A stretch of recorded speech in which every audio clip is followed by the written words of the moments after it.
Soup season is upon us. Dr. Brooke here. This is Cook with Dr. Brooke, where we talk about the connection between nutrition and mental health outcomes. Now that Labor Day has gone by, I will be making soups on the regular.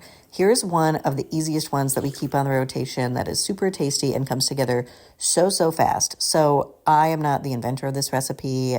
I have seen a million different variations of it online, and I mostly just follow the instructions on my miso paste packaging. So I get my miso paste at the Asian grocery store, and you'll see on the side it talks about basically just combining miso paste with water and tofu and seaweed in order to make a delicious soup. I do mine with a few different variations though than those instructions. So first is that I use stock and half water instead of just water. If I feel like this adds a deeper flavor, a more complex flavor.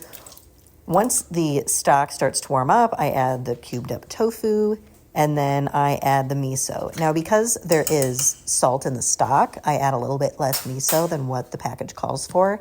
You can adjust all of this to your preference. You could just use water and use more miso.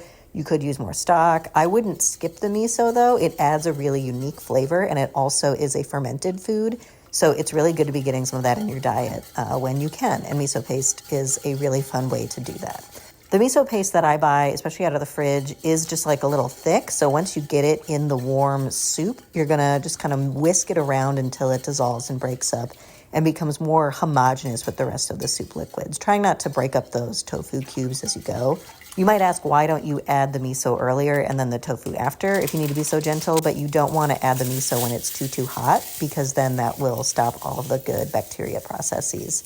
So tofu first, then we're going to lower or turn off the heat, mix in the miso, and then lastly add these nori snacks from Trader Joe's. You can use scissors to cut those in there. I've just found it's easier to break them apart with my fingers. I like to use 2 packs most of the time, but I only had 1 in my pantry and it still worked pretty well.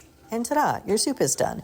That's all that you really need to make the soup. I do add this optional garnish at the end where I like to chop up some green onions and then sprinkle those on top. 10 minutes and a few ingredients later, we have a delicious soup.